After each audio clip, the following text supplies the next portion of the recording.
Good evening and welcome to episode 16 of the Unhinged Dads podcast. Geez, Dave, have you been doing this for 4 months? Yeah, Oh. 4 months.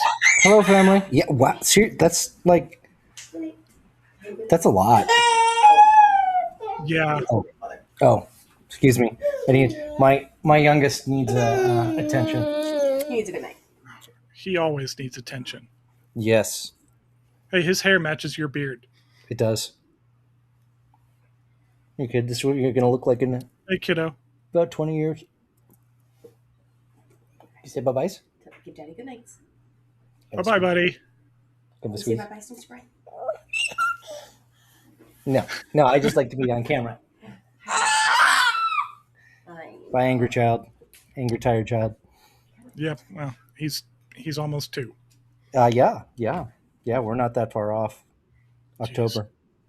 Yeah, so anyways, I'm Brian Dale Maida. With me is my regular co-host, Dave, Unhinged Dave. Although he's actually the better balanced of the two of us.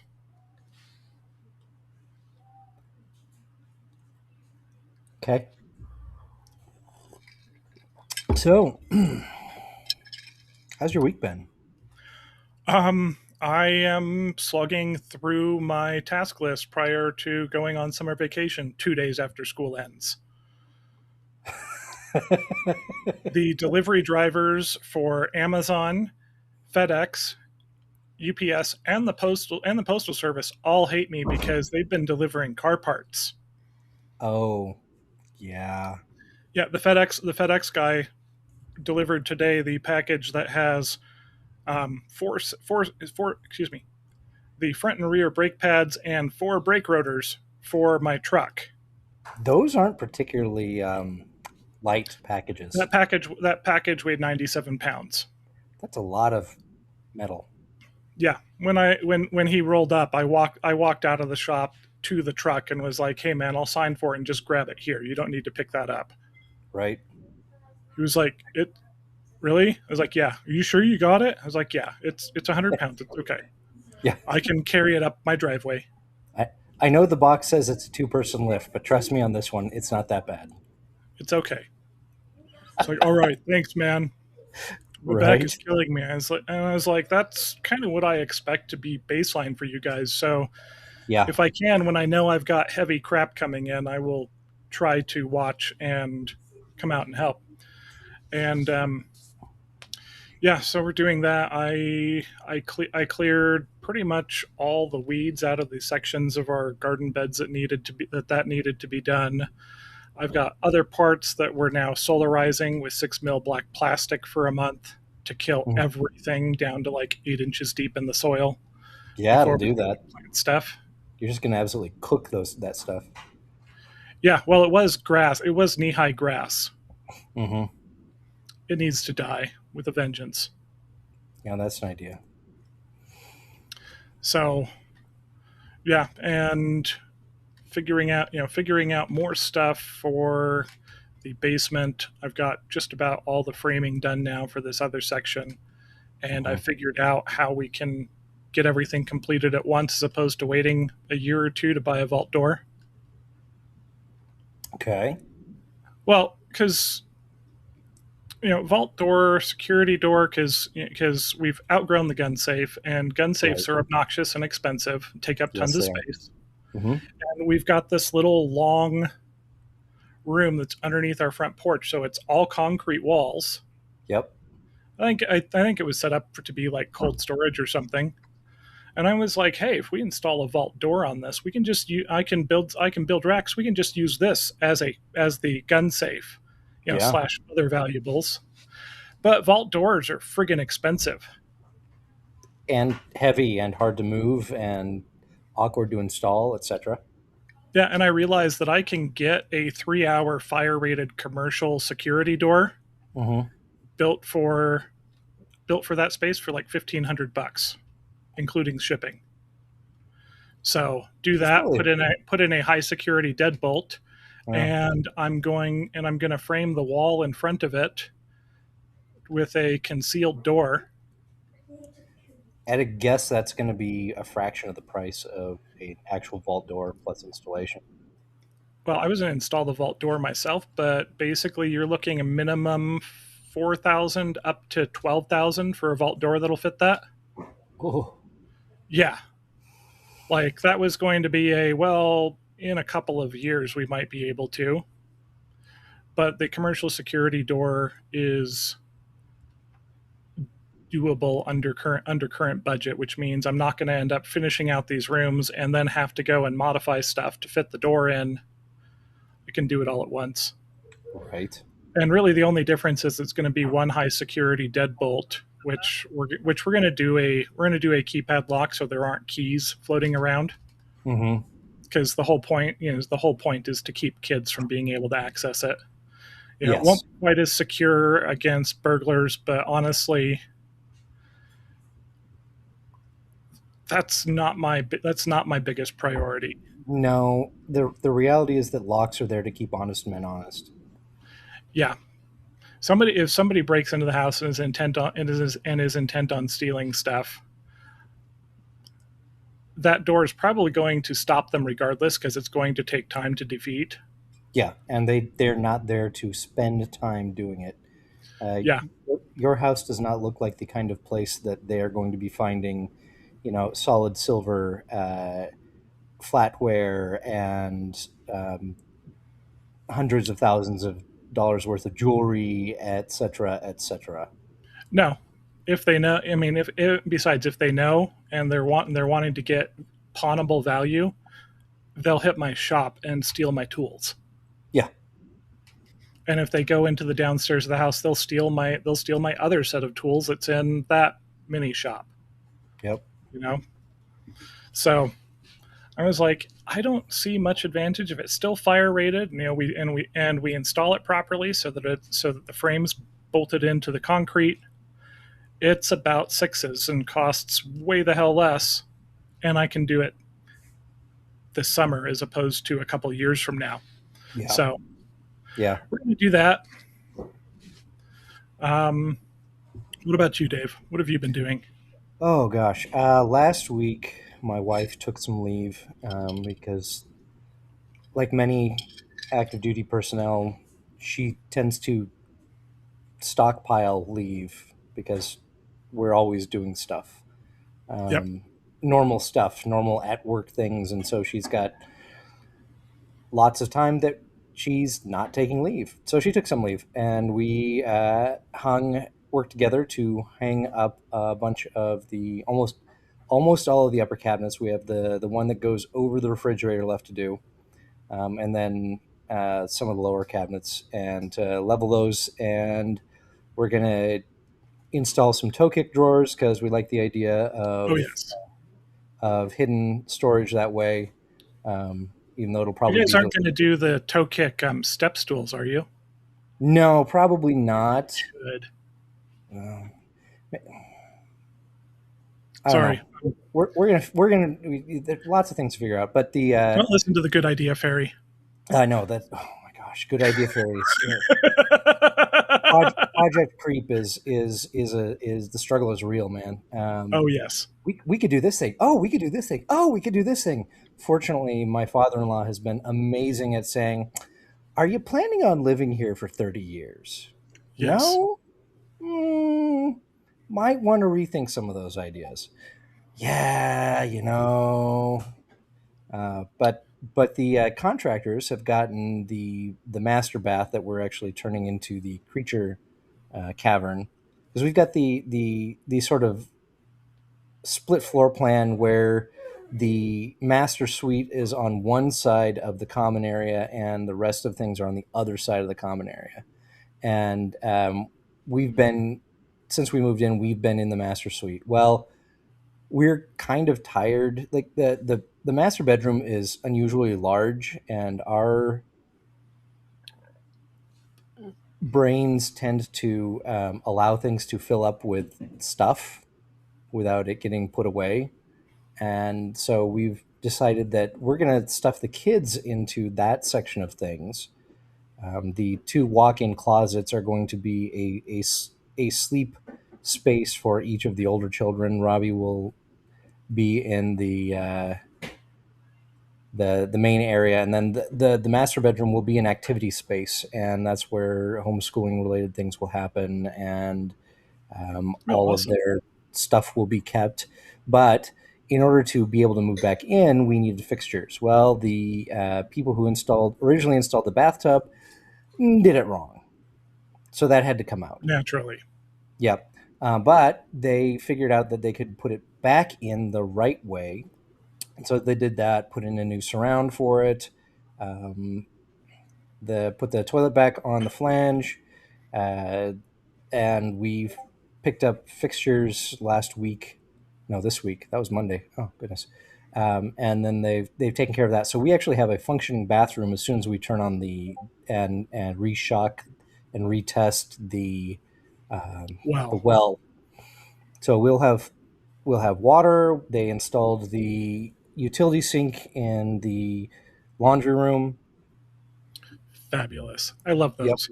We'll need to go get the washing machine and the dryer and put those back in, but we've got a new 40-gallon water heater in there, which is great because the one that was in the house when we moved in was a 10-gallon for the master suite and the kitchen.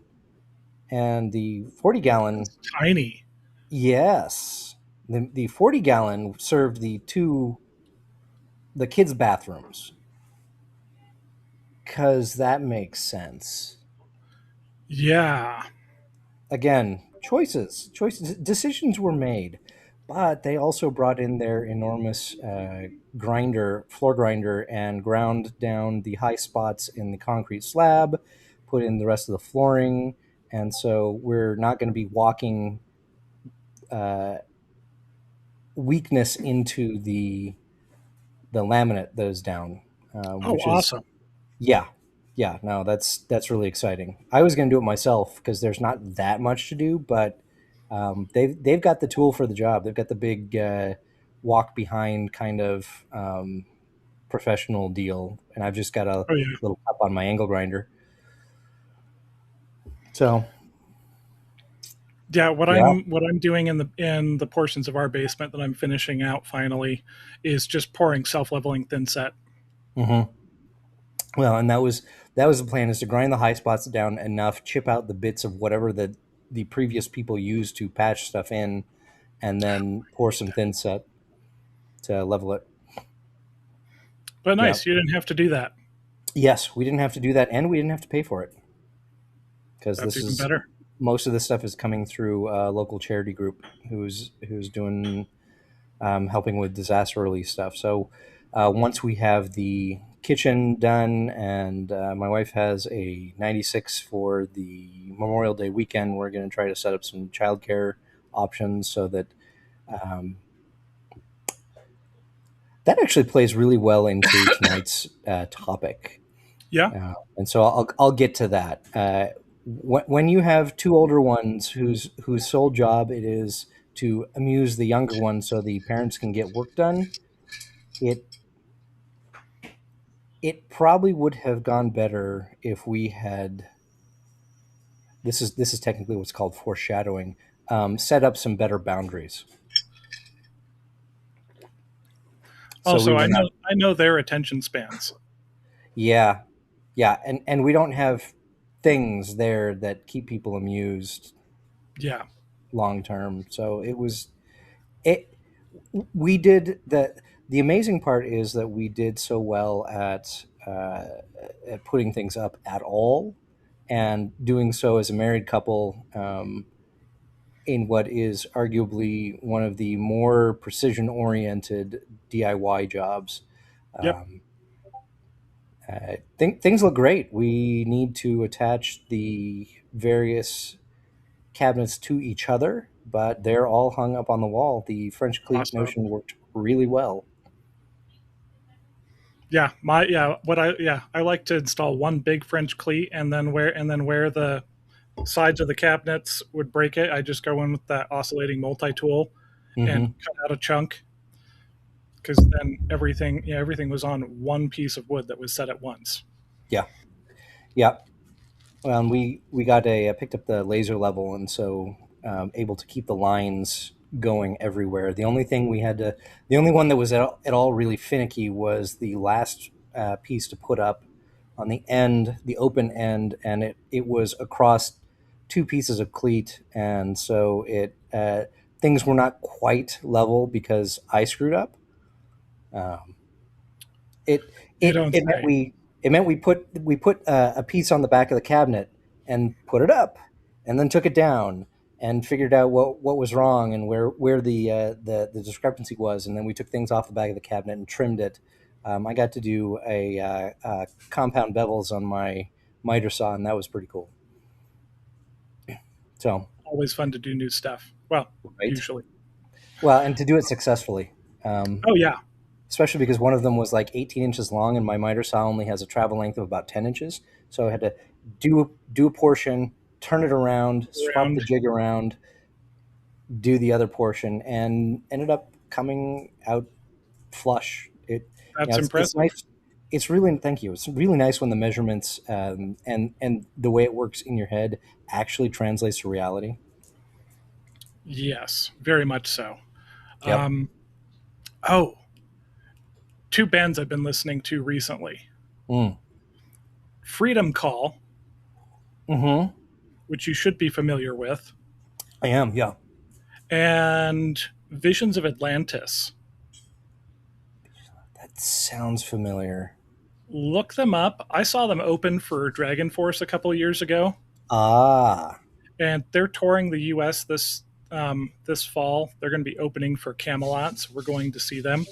Oh, nice. Camelot with a K. Yes. Love their stuff. Ghost Opera was phenomenal. Oh yes. But yeah, Visions of Atlantis has just been hitting my mental vibe lately. Okay. They're probably one of the best options to call the future of symphonic metal. Those are some great images. On what? Visions of Atlantis. Everybody's in quasi pirate garb. Yeah, they picked up a pirate theme about 4 albums back and have run with it. Yeah. They may have been partially responsible for the pirate themed Halloween that will now never end. Yeah, darn. Yeah, but they're fantastic, and Cool. their drummer is actually the co-CEO of Napalm Records. Oh, really? Bet they Yeah, don't have so much trouble they're getting a kind of recording done. Napalm's house band at this point. Yeah. That. Yeah, pretty Pretty sweet much. setup for them. Right. Napalm does a lot of folks that I enjoy a great deal. Yeah. Okay. So Yes. let's go into the questions three. Yes. So what have you been working on this week for self improvement, Dave? Oh gosh. I got getting rest, honestly. Taking the time because we spent last week was basically get up, get in, get working as much as we can. And having to break every it felt like every 30 to 90 seconds or so, but it was probably closer to um, 12 to 15 minutes for an active parenting session on explaining to the children about responsibility and division of labor and their options, etc. Um, so we did not get nearly as much as we would like to done as we would like to have, but it was constant, and it's task switching from a intellectually and emotionally rigorous gig to a physically and rigorous gig, as well as figuring out how to cooperate in the big boy version of putting together IKEA furniture with your spouse, which according to the internets is a quite the difficult thing. It certainly was in my first marriage. Yeah, we talked about that a little bit last week. I I am very satisfied with some of my life choices. My wife and I Hell actually yeah. cooperate quite well. Yeah, which is awesome. Yeah, it really helps. So, but then taking the time this week to get in some real rest and recovery time has been good, Yeah. and letting myself do that. Because saying I can rest when I'm dead Mm, yeah, yeah, gets you the look. it's true. It's true. Well, and one of the secrets is that there's always little things like putting in a load of laundry really doesn't take a lot of time or energy. Um, Getting onto the to an app to pay a bill doesn't take a lot of time or energy until it does. But you stack up 5 or 6 of those things and then get in a workout, and it's like the day has been solid. Yeah. It's like I have done this, this, this, and this. Hmm. I feel like I have not wasted my day. Right. Even though neither one of us really ever waste a day. I aspire to getting to waste a day now and again. About the closest I get is going fishing. See, even that I would argue is not a waste. The that short you shot me today, that little reel thing. It's mental health. Yes, it is. Yep, yep. But It it really um, is. yeah, I am not good at relaxing, which Hmm. is part of my anxiety about vacations where we don't have much planned. I can spend a morning or I can spend an afternoon kind of hanging out and reading a book or something. But by the time I get to day 2 or 3, I get really antsy. I need to go do stuff. It's just Yeah, how it works. I can But appreciate that. for me, I've been learning more things. Last week I talked about learning some HTML, and Hmm. by the way, the website is done.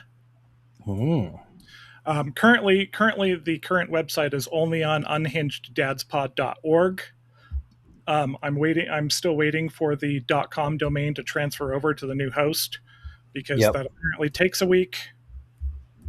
But the website is done, and now I can go through and update it in about 10 minutes every week. Sweet. Yep. There it is. And I think it looks pretty good, and I think it's authentic to our brand and voice. You're Yes, it laughing. You're is. laughing at the shirt I'm wearing on the I am home. laughing at the shirt you're wearing. That's glorious. That's not one I usually wear out in public, but I Yeah, thought it was that's fair. appropriate. My kids say it's gross. I thought it was because of the shirt, and they said no, because your beard is short. I hate it. Yeah, I've been told in no uncertain terms that I'm not actually allowed to shave. Um, I have no intention of doing so. I think if I did, my youngest would throw a fit He wouldn't because recognize you. no, not at all. But what I learned, I actually learned today, is I have finally learned how to weld. Because in all of the vehicle maintenance that's going on, Hmm. it was pointed out to me that the vehicle that my daughters drive that hasn't passed emissions in 6 months, I finally got an opportunity to diagnose it, and I've got an oxygen sensor that is failing. Hmm. And knowing how this vehicle has been so far, I know that when I remove the oxygen sensors, I'm going to strip out the threads for the sensor bungs, Yep. which are both on the catalytic converters. Right. And replacing both cats comes in at almost $600, which I was just like, I don't want to spend that because per my downstream oxygen sensors, the cats are working. They're Yeah. working properly. They don't need to be replaced. No crackhead has come and taken them out. Right. And one of my friends was like, dude, you can buy a welder on Amazon for $200 and like $10 for some O2 sensor bungs. And if you tear out the threads, then we just pop the cats out and do some grinding and weld in new bungs. There you go. I said, you know what? There you go. I have a monetary excuse to buy a welder. Outstanding. So today after having not attempted welding since junior high, I successfully spent most of my day um, MIG welding and stick welding, Nice. just with pieces of junk sitting around. Yeah. And it's not very pretty yet, but it's serviceable, Yep. and will pay for itself on Saturday when Yes. I get to borrow a lift from a buddy so that I don't have to do it on my back. Right. So I learned to weld. That's what I did for self No, improvement this week. that's fantastic. Well, sort of learned to weld. Not It's well. it's a process. It is, Yeah. and I can't just pick it up and expect to be amazing. Hasn't worked Yeah. that way with anything else that I do. The problem is that I was really good at that when I was young, about just picking things up and being kind of amazing, and so I got used to it. And so the rest of my life has been frustrating. Yes, former gifted child syndrome. Yes. Yeah. Okay, so what's something that we screwed up? Well, I alluded to it. We could have planned far better about how to keep our kids occupied so that we got more work done when we were available to get work done. Um, Yeah. and and the difficulty is figuring out what how to actually make that work without simply resorting uh, to something like, here, have a screen thing that will keep you occupied for hours. As much as I might like to have those hours available, that's not a very good choice. Well, and that keeps the older two entertained and leaves their little brother underfoot Yes. because they will not be paying any attention to him. Well, unfortunately, we can put up the the child gates to prevent uh, serious underfootage, but it's He'll still still be not. demanding attention. Oh, absolutely, and at volume. Yes. And while I have hearing protection that will prevent outright pain and potential damage, it's still very distracting. Oh yeah. For me, actually, this ties in to our um, concept for this week as Mm-hmm. well. Um, but this weekend, my two 17-year-old daughters, since they share a car, were having predictable disagreements and Friction. yes, entirely predictable friction that, as it turns out, actually stemmed from one of them thinking that there were boundaries that had been set that had not. Oh, And so then she was upset at her sister for not following those and at us for not enforcing them. And we're like, no, we've never set that as a rule. That applied in this circumstance 6 months ago, right. but that has not been a set rule. And the part that I screwed up, and aside from apparently not communicating not completely communicating the expectations to both of them, Mm-hmm. is I let them being catty at each other really piss me off. Mm. Like we say, when your kids are being shitty, it's not malicious. Yeah. 17-year-old girls, there is some malice going there in between them and Oh, even oh directed yes. at us, but that's just a factor of the age and maturity level. But really, it's developing brains doing developing brain things, and I let that get to me a little too much. Mm.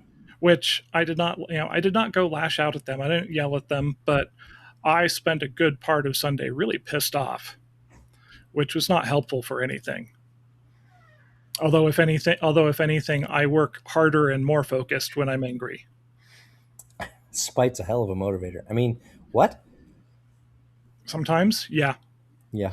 especially since there had been some comments thrown at me about being lazy. Mm. Well, I try to talk to you and you're always and you were playing computer games. Like, well, a year ago, yeah, I was, because I was 2 months out from major surgery and wasn't allowed to do anything. Yeah. But now you're just always podcasting. Like, no, I'm recording Yep. podcasts for about 3 hours a week.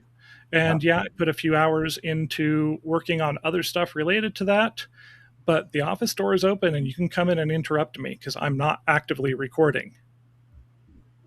Oh, well, it just feels like you're never available. But It's like, yeah, that's because I'm always doing stuff.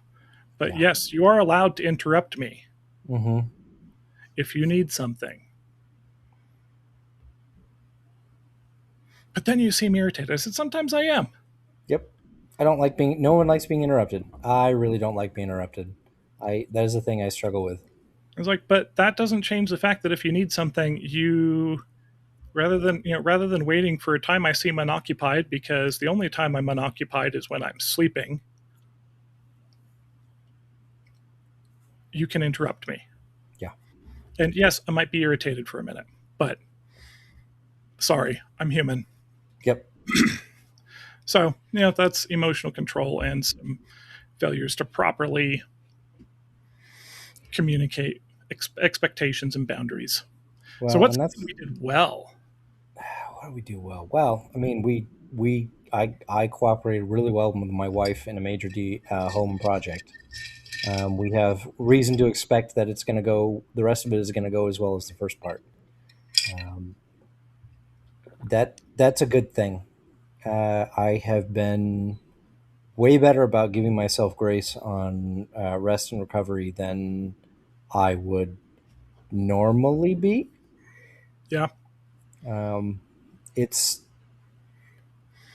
it's easy to fall into the usual ruts of I'm actually being lazy, but no, I'm actually getting a lot done.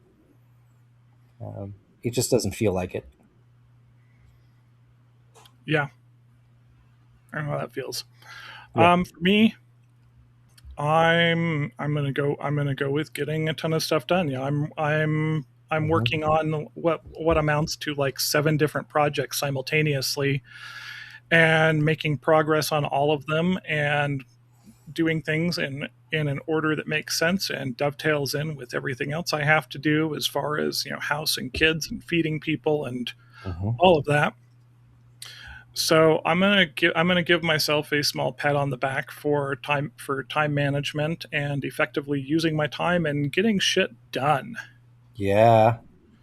Because I put together my big list of stuff that needs to get done. It feels really good to at the end of the day go and check off 5 or 6 things. Yep. So on to our topic, Yes. which came from a throwaway line from Dave last week. Yep. Boundaries give you freedom. It's true. Which, Dave, this is kind of your thesis. So, It's sort of along the lines of good fences make good neighbors. When you have clear boundaries in place, you are not having to feel out every situation as a new thing. This is in the the notion in philosophy of um, a state of nature where our rights are unconstrained, um, falls very quickly into savagery and butchery of you have insulted me and so I'm going to cut your head off. Um, I feel that vibe some days. I Howard's line about civilized men being uh, more comfortable insulting people because they are unlikely to get their heads split for it it comes to mind. Hmm. But here's the thing: when we have firm boundaries in place, we are able to operate within those boundaries as with the expectation that we are not going to be stepping on toes, getting in fights, um, building conflict, setting up, feuds and vendetta, and looking at expecting our grandchildren's grandchildren to be fighting their grandchildren's grandchildren because, you know, uh, great great great grandpa said something nasty about our great your great great grandpa about our great great grandma, these generations back, and so we're still trying to make that all of that right. If you've got good boundaries in place, you're not going to have to deal with that. And that is a bit of an ad absurdum argument, in the sense of that's as crazy as it can get. Um, Are you aware of Central Asia? I am Because aware that of is something. Are, because that is basically how most of rural Central Asia has operated for 4,000 years, and that's why they're still living in basically the same structures that they were sir, 4,000 years ago. I am aware of the hollers of rural Georgia and South Well, yeah, Carolina and the Appalachians, where families, we don't talk to them because so and so did such and such to our so and so lo these many moons ago, and it's been bad ever since. yeah. Hell, when did the Hatfields and McCoys finally get put to rest officially? I think the late 1800s, It was possibly early it got 1900s. started then, but it wasn't actually ended until some within the last 20 years. Oh, Like seriously, that family feud went on for a century, almost 2 centuries, wow. where they would take pot shots at each other. It's Yeah. that's the kind of craziness that you can get into without having good boundaries in place. So what happened this last week with the children and trying to work where the Well, boundaries were insufficient? when you say to a 12 almost 12-year-old and a 10-year-old, hey, your job is to keep your little brother entertained and relatively quiet. That's it. How you do it is up to you. That's a direction for somebody in their 20s, who's had their brain start finish baking. Um, That's a when it's recipe for chaos. you know they, yeah, they're really good for about 3 to 5 minutes, Mhm. but then my oldest isn't it clearly isn't pulling his weight, because my my daughter has then had to spend all of her last 3 to 5 minutes entertaining the youngest. Division of labor was never agreed upon, things of that nature, and my wife and I are trying to make sure that everything is level, because uh, yeah having your cabinets not be level is a bit of a concern. Yes. And if you can show me a wall that is genuinely flat, plumb, square, I I look forward to it. It doesn't exist. I'm certain. Solomon's Temple might have had something. I rather sincerely doubt that. Yeah, I've been to St. Peter's Basilica, and it's glorious. And there's a doorway that cuts off a portion of the School of Athens, um, and it's a darn shame, because it's just this. You know, I continue to be astonished that humanity manages to do anything productive and constructive. Some It is days, amazing. yes. It is amazing. So yeah, you need to have good boundaries in place, and if you don't have good boundaries in place, it breeds conflict, and it Yep, doesn't it does. matter. It doesn't matter uh, if you're 46 and working on a project with your spouse. It doesn't matter if you're 12, almost 12, and given a sim a simple but not easy task by your parents who aren't thinking that far ahead. Yep. Um, if you have a relationship with somebody, and I'm not talking a deep relationship. I'm talking something like you're buying groceries and the cashier has, there are certain expectations, there are boundaries. They're not supposed to ask you about your medical woes if they don't know you particularly well. Like that's a thing in our country. Hmm. We don't. We used to be. We don't talk about religion or Politics. politics in public, and certainly not in mixed company. Yeah, that's kind of gone away. Um, It's really gone away. I have an example from my growing up that was Mm, a source for massive conflict between my parents and I, and that was curfews. mm, Reason being, I did not have a set curfew. It was not on school nights, be home by 10 o'clock, on the weekends, be home by 11, or be home by 12 o'clock. It right. varied day to day based on my parents' mood, based on how much they liked the people I was hanging out with. Mm-hmm. So I could go one weekend and be going out with some friends that my parents liked, and they were in a good mood. So yeah, be home at 11 o'clock or be home by midnight. It's fine. And then the very next weekend, I'd be going out with somebody else who maybe they don't like as much, or they just had a bug up their ass that day, and they're like, "Well, be home by 9:30." Yeah. So I couldn't plan.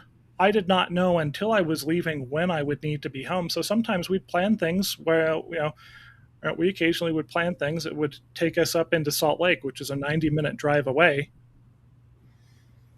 and be told that I need to be home in 2 hours. Yeah. It's a predictability thing. And so I never knew, and I had my plans shat on frequently by my parents being capricious with it. And so sometimes I blew it off, and I would, well, hell, I would get grounded for 2 weeks for being 5 minutes late. Hmm. Much less if I was an hour late. Holy shit! Like I was not leaving the house for anything but school, work, or church for the next month, and I was going to have a stack of additional laborious, generally landscaping related tasks stacked on me that had to be completed before my time was up. And so that was a constant source of conflict because there was no predictability.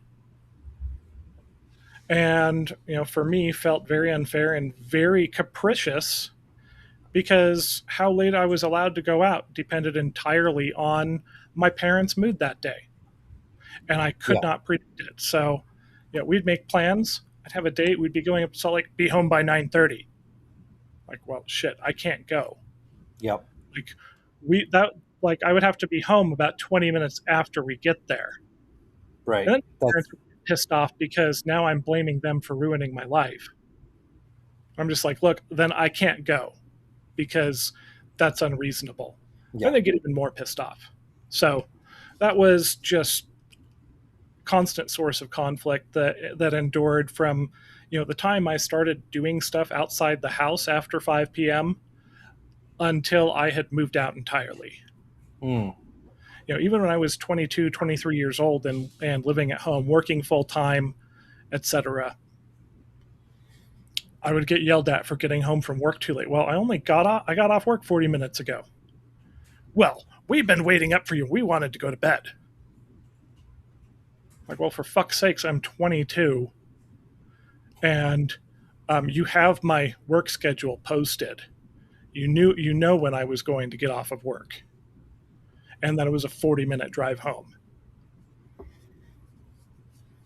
So Yeah. yeah, that was It's, just all kinds of conflict and resentment because lack of consistency, lack of being able to plan, and always having the boundaries in which you're supposed to function, which change.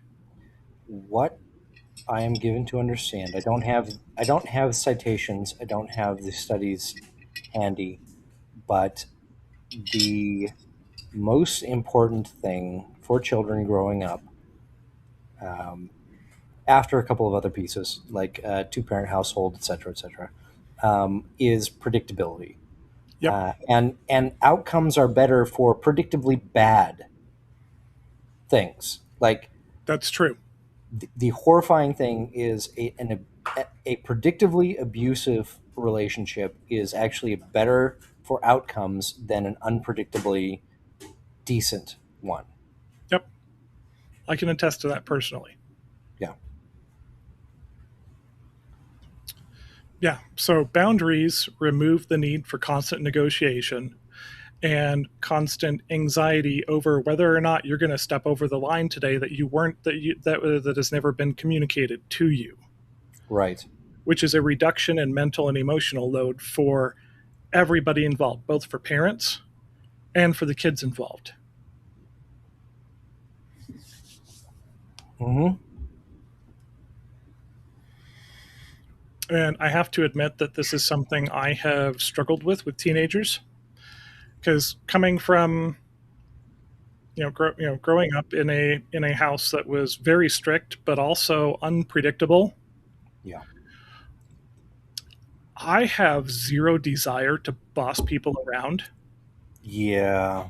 I That's mean, fair. some people who know me and who've worked with me and stuff are surprised by that, but I actually loathe having to boss people around. I like to be able to give directions and allow people to figure things out and come in and help when necessary. But I hate having to boss people around and ride them on stuff. Yeah.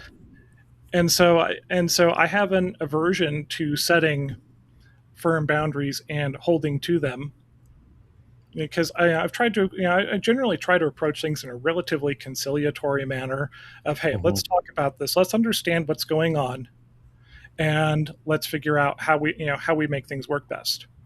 But sometimes the better approach really is to set a consistent expectation and to hold them to it, because it reduces the load, it reduces the uncertainty, and it reduces the load involved in trying to negotiate every time you have that Yep. discussion. Yeah. One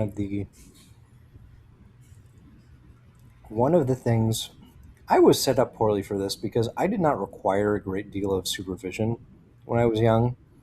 My interests were focused and deep, and so I was able to amuse myself very easily. Um, and I was, uh, according to my parents, I was the easy child. Um, and so I followed rules because they were there. Um, and That's kind of a neurodivergency thing.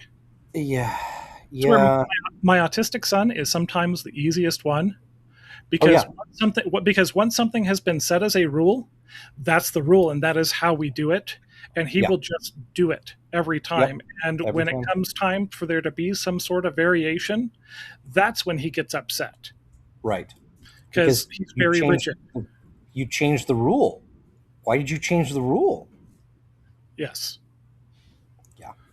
It's like, well, Um, now that he's 13, we can be like, well, in this case, due to these other factors, we had to make an adjustment. But you're right, that is normally how we do it. yeah, But today we had to do it a little bit differently, and we've learned that as long as we can warn him ahead of time and give him an opportunity to ask why, I imagine get he an does fine. answer that makes sense to him, and prepare himself for it, Yes. then he does pretty well. But if you just spring a change on him, it will often result in a meltdown.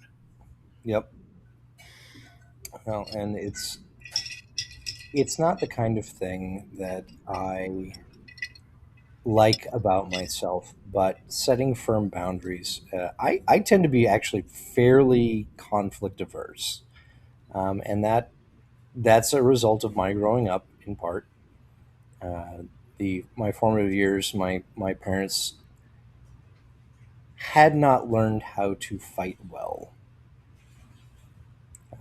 And so there was a goodly bit of fear around conflict. One of the things that we have done very well is, uh,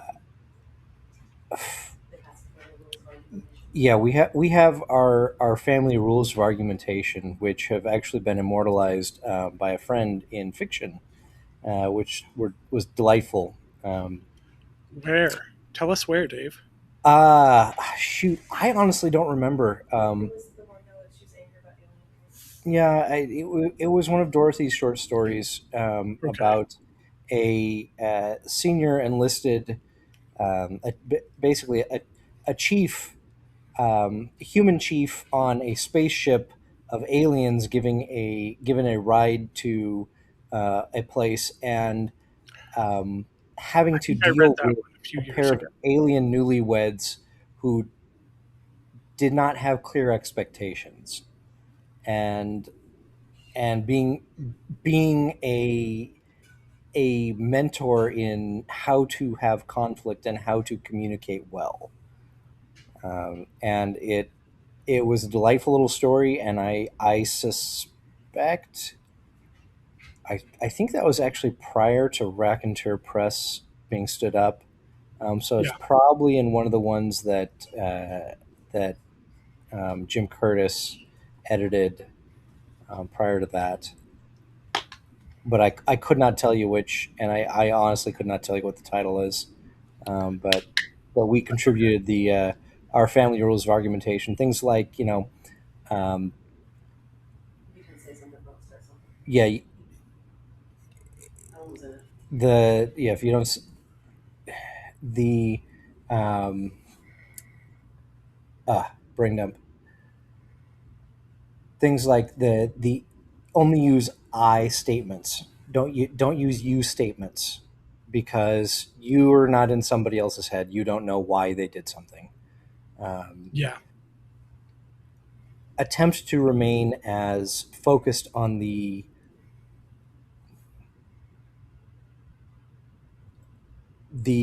explicitly what was said. Don't impute motivation.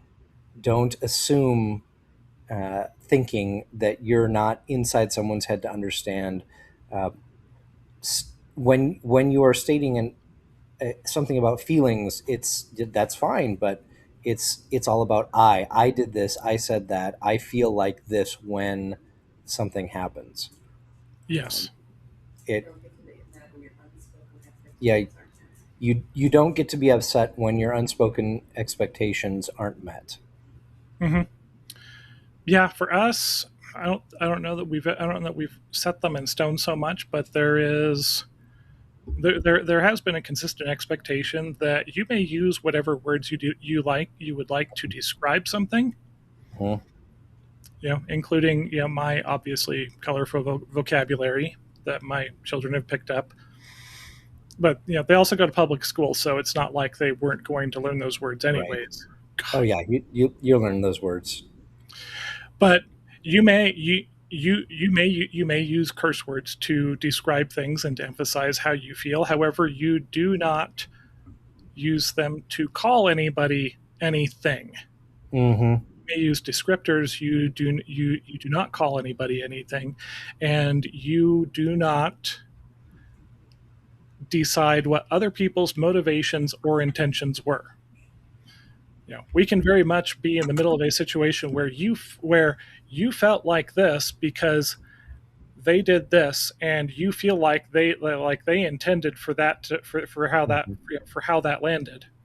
When they say, no, I was trying to communicate this was my intent. Yeah. To go, Well, no, you meant to. No, that's yeah. You can talk about your feelings. You can talk about how what happened made you feel. You do not get to dictate other people's intentions to them. and life goes a lot better when you assume people's the best possible motivation for doing something. Exactly. I was genuinely trying to help, but I really screwed it up is a lot better than I was maliciously trying to set you up for failure. Yes. Yeah. So I think you guys are generally better than I am at setting clear expectations and boundaries and holding to them. How do you handle consequences for stepping outside of those boundaries? Um, I'm genuinely pretty bad at that, partly because there's not a lot, especially with the kids, there's not a lot that we can remove in terms of privileges at this point. It's not like I can say, well, you're going to have to, you must write me do extra assignments. That's not a great option. No. Here here's he, here's a way to teach your children how to hate learning. Yeah, that's a good plan. Um, I functionally I use the dad power superpower of awkward conversations. And that is basically my primary go-to. Uh, I'm hoping that doesn't scar my children horribly, but you never know. You can only try. Hmm. I mean, I do occasionally make use of the. No, I'm not mad at you, but I am disappointed that you decided to do that, Hmm. which which generally will elicit tears. Oh yeah. Really, I don't like to lean on that, but sometimes it's like you seem really mad. It's like, no, well, I am angry, but not at you. I am angry at the situation, but I am disappointed that you made that decision and put us in Yes. this situation. Man, But that was I that's the executioner's axe right there. That I one is can just see your dad being really good at that. oh, he was amazing at that. My prime one of my primary motivations as a young person was to avoid my father's disappointment. It was like just I could still feel that. Oh man. It's like I know you could have done better. Mm-hmm. Mm-hmm. Yeah. You're just like, oh, yeah. But generally, I lean towards allowing natural consequences. And some people have some really screwed Absolutely. up ideas of what natural consequences are. Like, you left your shoes out, so therefore I took them away and you don't have shoes for the rest of the week. That's not a natural That's not consequence. a natural consequence, but they think it is. That's Uh, a, well, natural consequences are you decided to stay up late, like really late, doing things that you know you're not supposed to.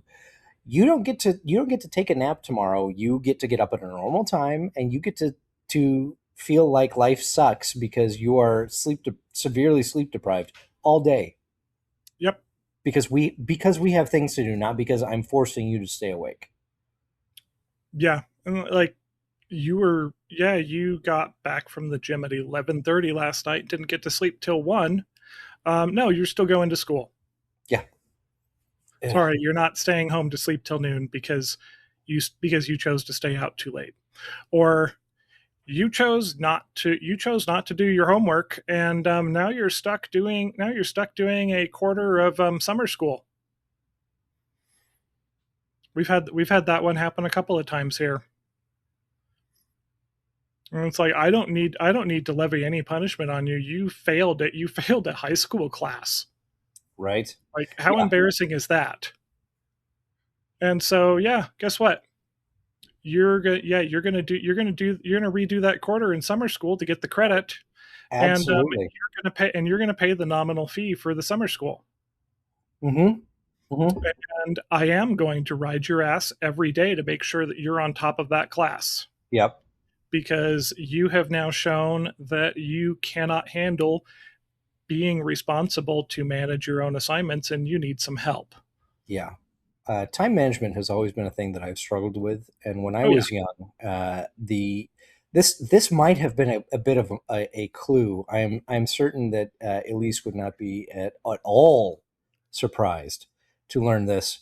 But I would tend to put off major projects until the night before, Yep. sometimes until bedtime the night before, and then basically pull an all-nighter to get the thing done. And Yeah. I made some, surprisingly high production value uh, projects when I was in high school via the adrenaline method. But it's not a good way to go. Yeah. Just waiting until the anxiety overcomes the activation energy required to get started. Yeah, incidentally, that's actually a major marker for ADD. As it happens. Yes, it is. I mean, hell, I've done it, and I'm officially classified as neurotypical. But Yeah. especially my 17 years in and out of college to do my undergrad, I can tell you, I got really good at pencil whipping a 5-page paper in 2 hours that I start at midnight when it's due in class at 8 o'clock the next morning. Yeah. Yeah. Uh, yes. There are reasons that my high school GPA was about a 4, and my college GPA was somewhere around under 3. I just My high school GPA was a 3.49 because in my senior year, I was going to get like a 3.7, mm, and I decided that it would be the perfect thing to piss off my parents to miss honor roll, graduating with honors by 0.01 on my GPA. So I went and did the math and figured out what classes I needed to get some C's in my senior year to drop my GPA to 3.49. And I did it. that's yeah. I've literally read that joke in fiction. I fucking did it. That's And is that healthy? amazing. No, No. Is it an no. impressive level of spite motivation? Also, yes. As well as an impressive achievement in its own right. Of I'm going to just barely fail by the barest margin because that will infuriate you, and frankly, I'll think it's funny. Yeah. It's not exactly indicative of the healthiest relationship between child and parents. Because I wasn't scared of disappointing them. I decided I knew I was a disappointment, so why not lean into it and really piss them off? Yeah. Yeah.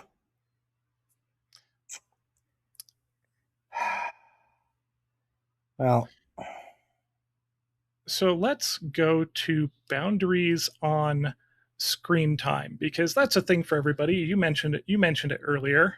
And yeah, I will say that let's call it free range screen time is destroying attention spans and family life everywhere.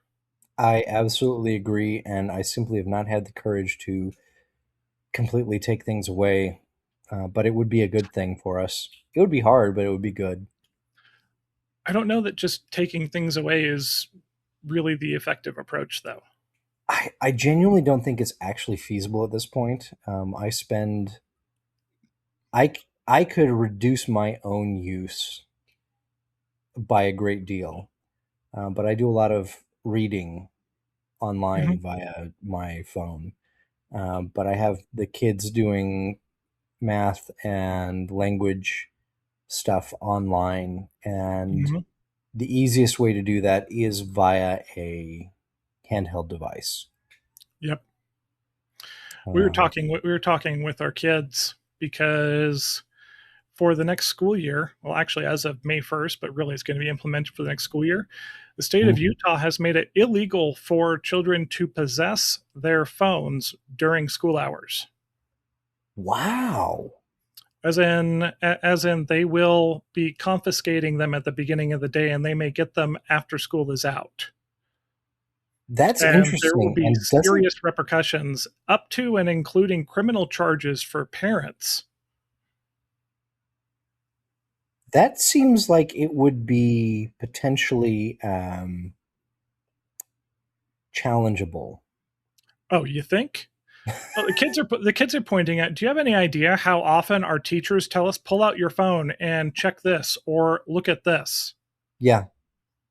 Hey, look up the thing that we're talking about so you've got a sense of what the discussion is on.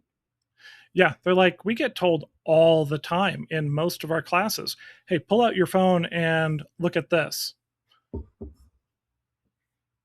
because it's relevant, but it's not in the teacher's prepared PowerPoint. Mm-hmm. Or use your calculator function to figure this real quick. Yeah, because Again, to you all have a everybody who you sorry, all have a every, scientific calculator on your phone now. So do this thing. Oh my gosh! Wow. yes, and to every teacher who ever said you're never going to carry a calculator around in your pocket all the time. I tried to tell you in the 90s you were wrong. Yeah. And I stand vindicated because now you can go in the App Store, you can download a TI-83 emulator, and you can do all the graphing calculator shit Yep. for free. Which is cool. Oh, it's super cool. That's freaking awesome. So the state of Utah, how this is going to play out is going to be interesting because I think they're very quickly going to actually have teachers rebelling, Mm-hmm. and there's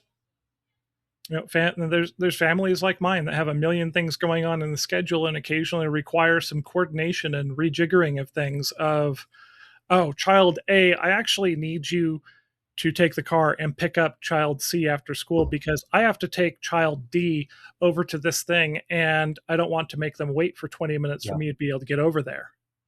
Yeah. Well, and the way that comes across is there's a medically necessary thing happening with this child at this time that got rescheduled very quickly, and we have to do that. And now the school is preventing me from contacting the other children to let them know that there's a change in plans. Yeah, and Mm, that's actually happened where I've had to take a kid to urgent care or even take a kid to the emergency room. Somebody needs stitches. Somebody broke their arm. Actually, I had a kid break her leg at school, and we had to communicate. Hey, we're refiguring how everybody's going to get picked up. You might end up waiting at the school for a bit because mom's going to have to leave work to go get you guys because I'm at the hospital with this kid because she broke her damn leg in PE. right. And so I see where they're going because I know kids having their phones and just doom scrolling during class and sending snide messages back and forth and accessing wildly inappropriate material to show to their friends in the middle of class Oh is a yeah. huge distraction and a huge source of lack of classroom discipline. Mm-hmm. But I think the way they're going about it is going to backfire hugely. Yeah. That's well, especially criminal charges for the parents. That seems like a serious overreach. But Yeah, I think I believe they're going to try and use negligent statutes yeah. or some shit. Well, how fortunate that neither of us are lawyers, nor do we play one on television. My therapist is Yeah. a lawyer who's now he's actually a master's of social work intern who's mostly doing therapy and social work stuff. Like the only law he's going to continue to practice is like surrogacy, and he works as a guardian ad litem for kids who need a representative in the family court system. But his days as working as an attorney are over, and he's my age. We're actually like a week apart in age. He's Wow. like, I am so done with the entire practice of law. The we don't typically talk politics. I feel like one of the issues that is endemic to our system is that the people who make laws are lawyers. Yep. And so they see no problem with making more and more and more and more and more laws. Yes, and creating loopholes within loopholes and places to argue all kinds of things. It's become very, very convoluted, and I hate it. Yep. So how do we handle screen time? We've talked some about how I've handled it with my kids as they're going through adolescence. We have tried various things. The most successful is you don't get screen access until you accomplish the list of things. Do your schoolwork, get your workout in. Do things like normal morning things. Get dressed, eat breakfast, wash your face, brush your teeth, comb Make your your hair, bed. make your bed, get yourself squared away for the day so that you could step out the door if you had to. Now do your schoolwork. Now do your work. Get into PT gear and do your workout, and then you get some screen time. And there's going to be things required, like you have to do some math lessons, you have to do some other things before fun stuff can happen. Yes. Yeah, and the way we've taken it is, like I said, they get a phone when they start junior high, because that's when the need for coordination starts happening. Mm-hmm. And it starts out with pretty strict time limit, and even more strict time limits on certain apps. Yep. We've actually had to adjust the time limit on Discord since we set up a family Discord server. Yeah, that's fair. But we do reserve the right to audit the Discord servers that they are members of. Mm-hmm. Yes. One of the legal realities is that children are effectively property, and Yes. if you cannot you cannot give them the rights and privileges of an adult because they aren't. Mm-hmm. You need to be able, as a parent, you need to be able to understand what they're doing, where they're going, who they're with, who they're talking to.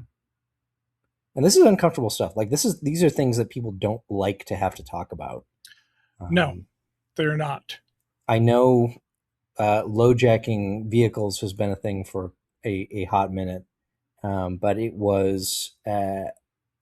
it became a topic of conversation when I was in high school, and I suspect that's more of an age thing than a particular time frame thing.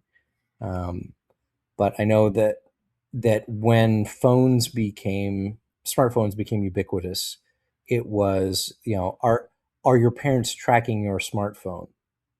Um, are they tracking your activity? And what an invasion of private. The implication was what an invasion of privacy that is. Well, they're legally responsible for your safety and Mm-hmm. your actions, frankly, We as haven't had. minor. Yeah, we really haven't had issues with sharing locations. In fact, we share locations across the board, Mm-hmm. because that means if kids going, Well, isn't Brian normally here by now to pick me up? They can go pull up Google Maps. They can see that I'm oh two yeah, blocks away, or that oh yeah. I'm No, I'm on my way, and they're like, okay, cool. Find My is on the our iDevices is one of my frequently used things because it's like, oh, hey, what's going on? Ah, yeah, hasn't left that location yet. Hmm. Okay, that's And fine. some of that is that we don't use it maliciously. Yeah, We don't go and say, oh, what the hell? yeah. I was Go, gonna say, where are you you? you guys have built a culture of trust in your family that mitigates against that. Ah, you can't tell me what to do with my life kind of thing that occasionally creeps up in the stereotypical teenage experience. Yeah, but that's where we don't use the location tracking maliciously. It's Hmm. more of an informative, and like I said, we share our locations as well, Yeah. so they can look. They can see, oh, mom's at work. Oh yeah, Brian's down at the therapy office. That's why Yep. he's not home right now. Yep. And I've known kids of parents who like use the location tracking maliciously. Mm. to where they'll go, you were supposed to go here and you stopped, and I saw you stopped here for 5 minutes. What were you doing? I stopped at the grocery store and bought a snack. What were you really doing?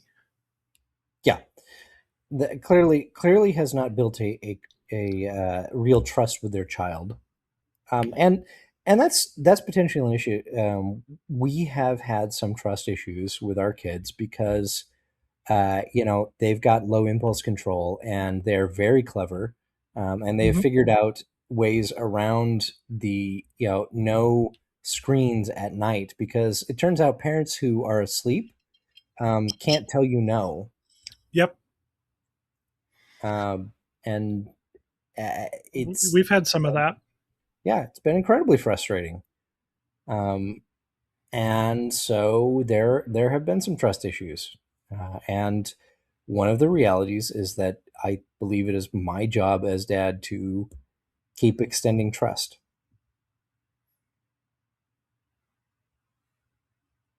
Yeah, and to put some and to put some limits on it when it's reasonable, and with Sure. discussion of, hey, Hmm.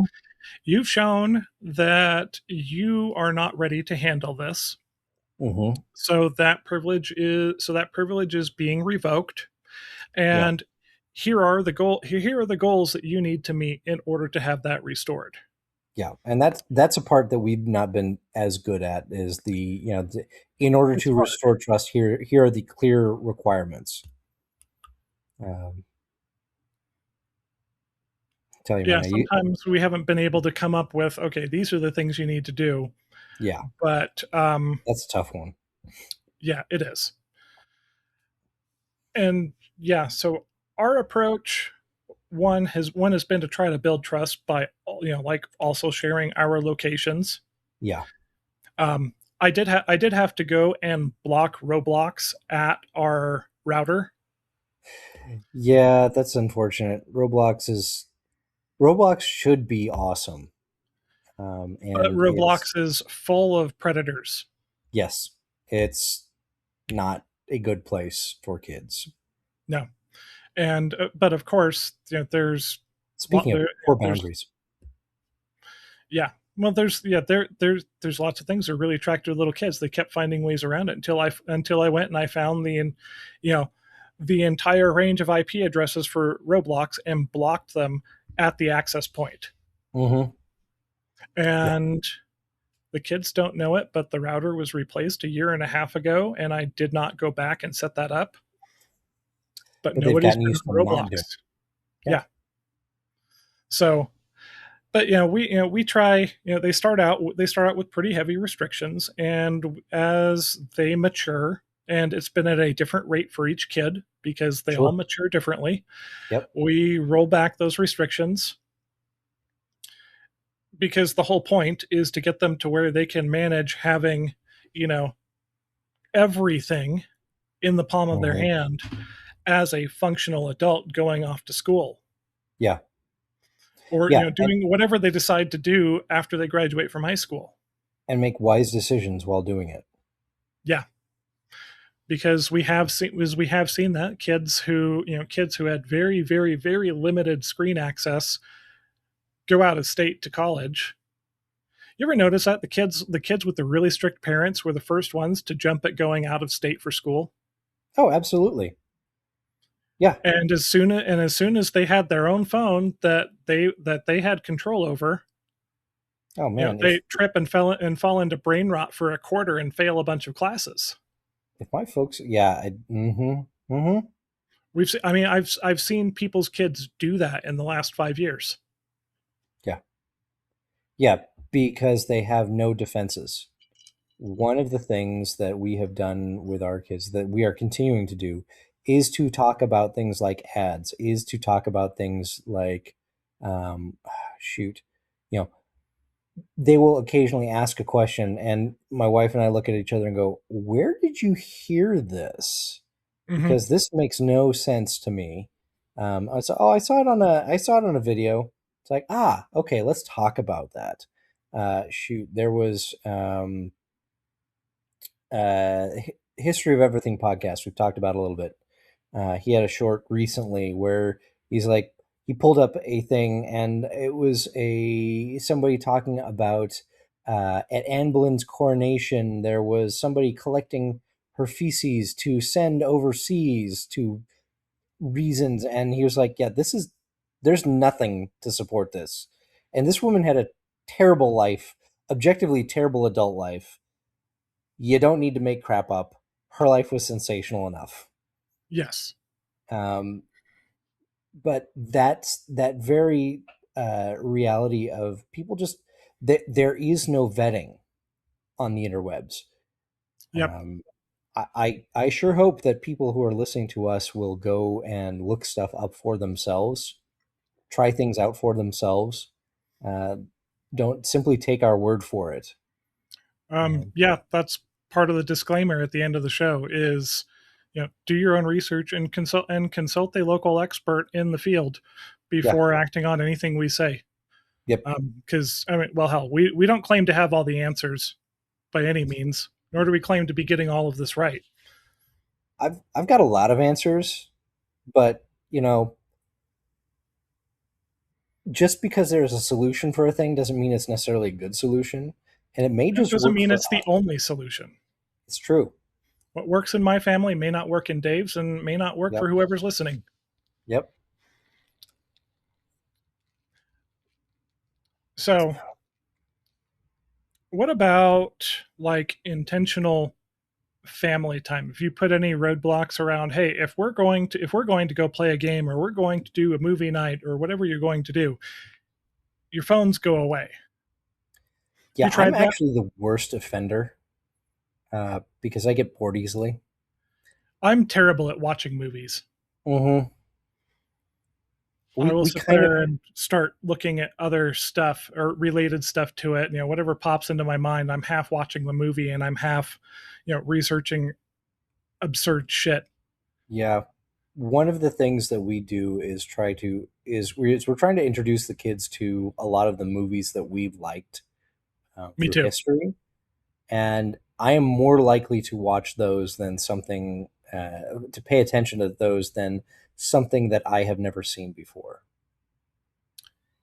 Yeah, that's weird, but it's a thing. Yeah, yeah, And so one of the weird things with trying to introduce kids to stuff that we loved yeah, is the changes in how Hollywood does things, like the change to the law that required the credits to run before the film actually started. So you mm-hmm. have like a 3 to 5 minute intro scene that's tangentially related as they're running credits Yep, on anything. I think it was the early '90s that went away. yeah, But anything made before that, my kids are checked out by the time the story actually starts, because why do we have this 5 minutes credit scene at the beginning of the movie? This is yeah. stupid. What is this about? Yeah, they're already lost. Mm-hmm. So sometimes we have to skip that, because otherwise their brains have already checked out by the time that the movie starts. And I think that is a side effect of the current culture of instant gratification and instant access to whatever you want.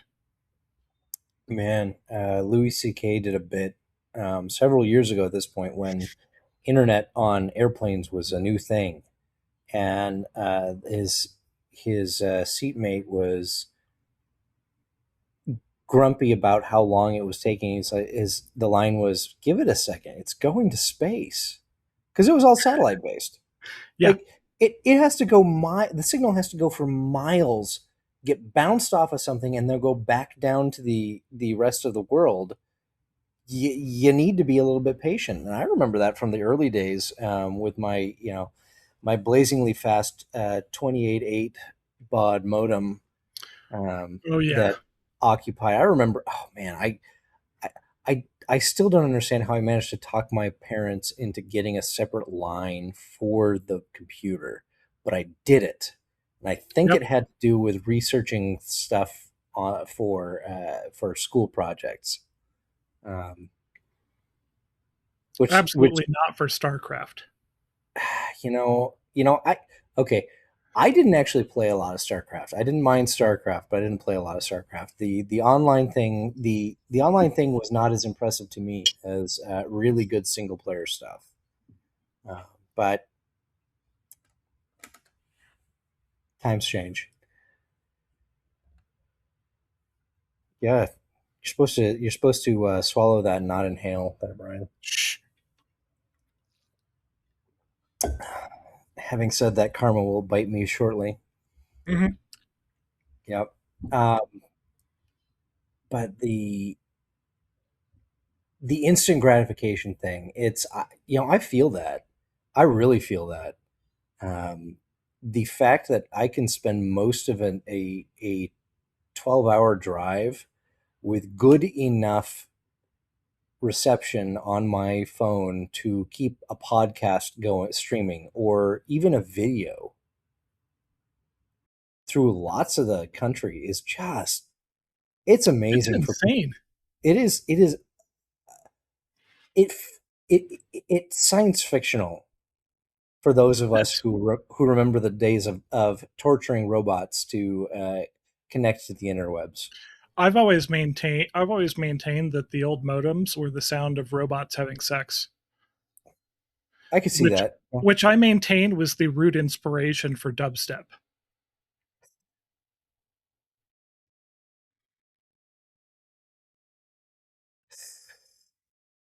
Dubstep is just an expansion on the sound of robots humping.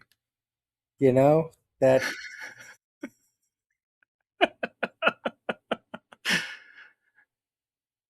You're never going to be able to unhear that now. I'm not okay. In the interest of full disclosure, um, I I I have read Asimov. I read Asimov when I was a young but a callow youth. Um, Robots having sex is not new to my experience of life. I've just avoided anything visual because I don't need that in my cortex, man. Well, you're welcome.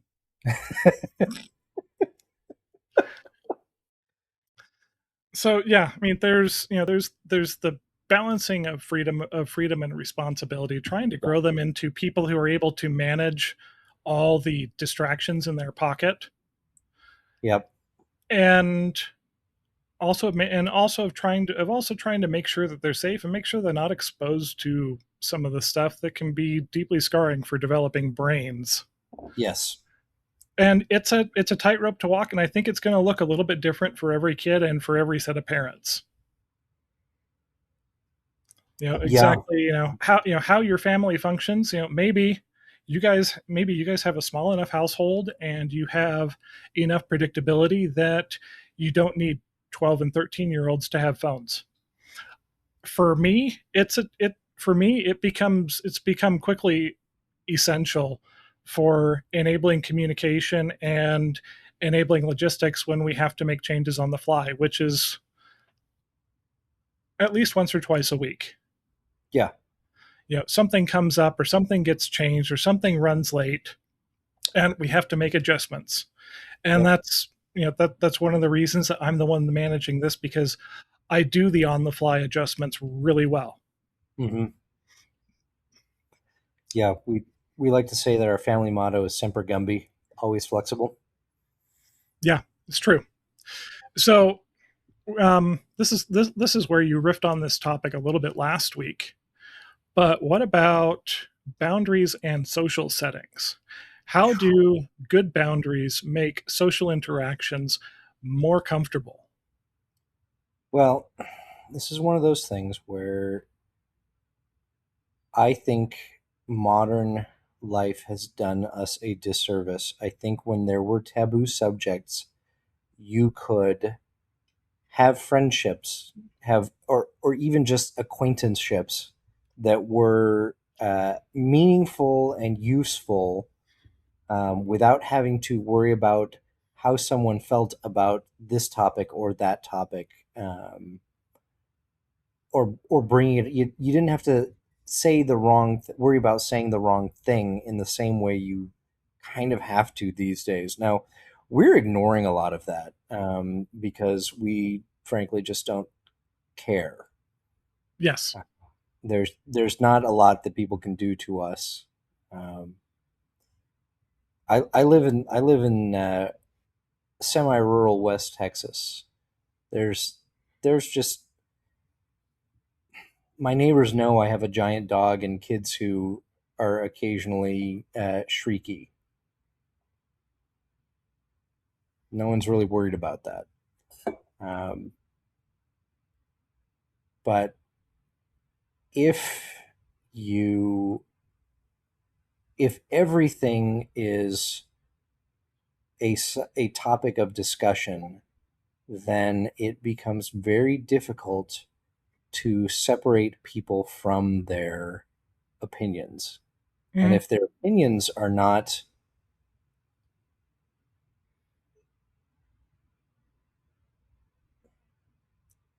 well held, if they're not the kind of thing that if you don't have shared much in the way of shared values, it's going to make it very hard to associate with somebody.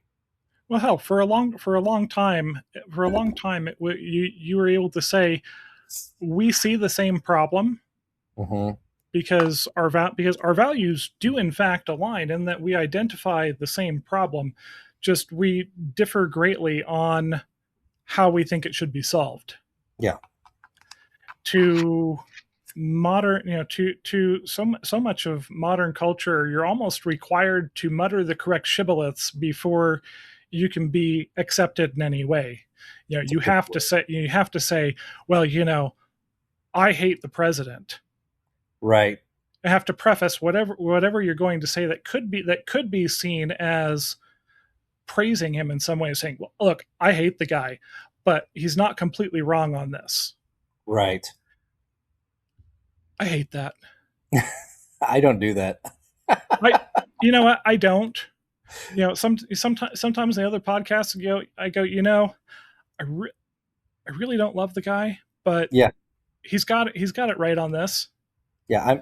I am not a personal fan. I don't think it would be um, we would get along personally.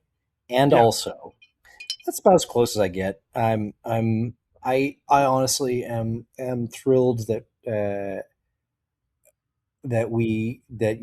he's our asshole. Sometimes, Yeah. Sometimes I'm not.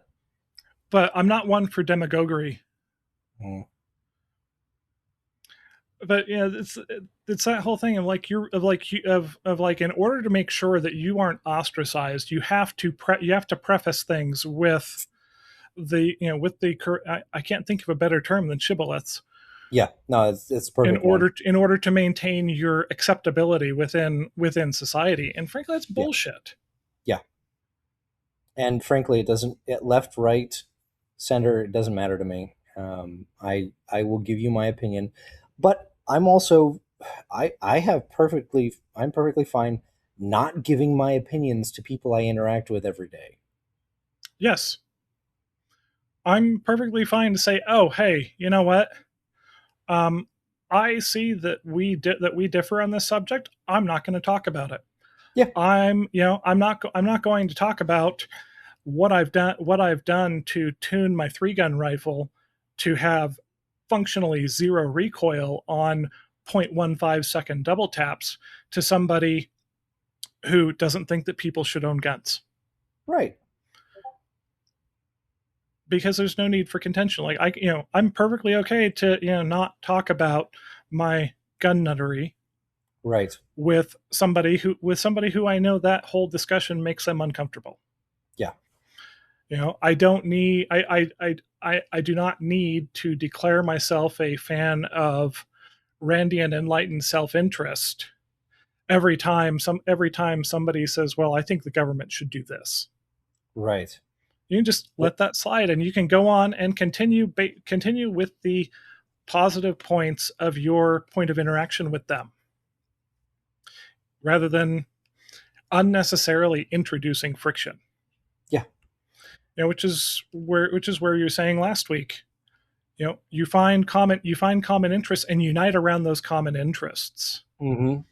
be it a D&D group, be it, the competitive shooting scene, whatever you're doing, you stick to those touch points of commonality without trying to seek points of division Yeah. constantly. And that's what good social boundaries actually look like, because they allow us to build more cohesive communities by not focusing on those points of friction all the time.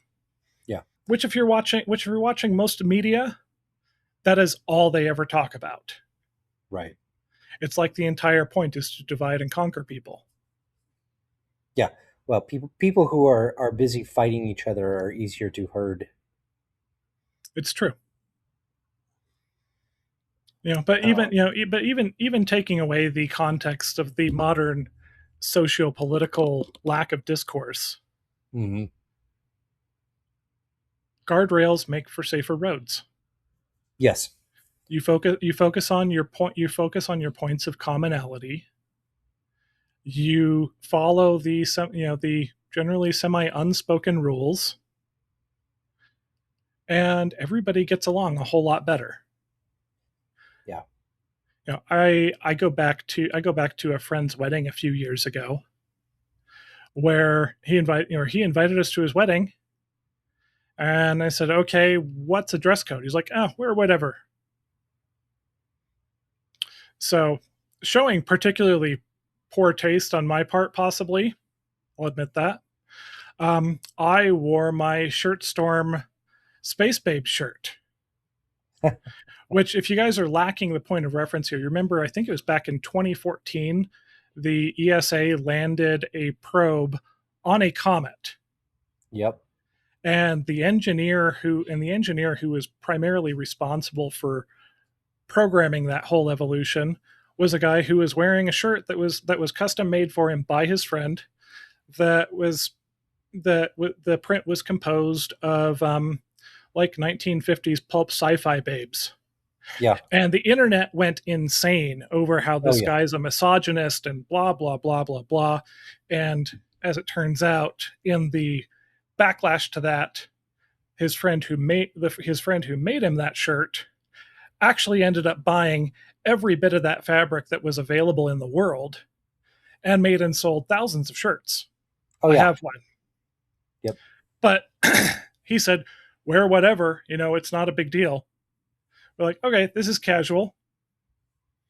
And I show up. He's like, gee, thanks for wearing that to my wedding. He was pissed off at me for like 2 years because apparently it was disruptive.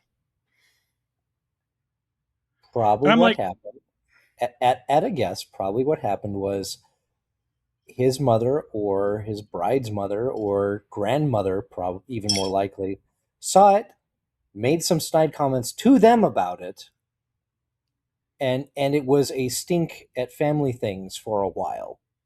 mm-hmm. But he said, wear whatever you want. Yeah, could have been avoided by saying, "Hey, uh, nice restaurant," Yeah, say or semi-formal, or business church casual. Christmas service level. I would not have worn the loud and disruptive shirt had I not been told wear whatever. Yeah, This guy and his wife are pretty casual. I was like, okay, this will be a point of conversation. This should be good. right. Yeah, no, apparently it caused problems. But I asked, and you gave me zero guidelines. Hmm. I was like, you kind of lost the right to be pissed off at me for not Yeah, following the dress code that you never expounded upon in any way. yeah. That,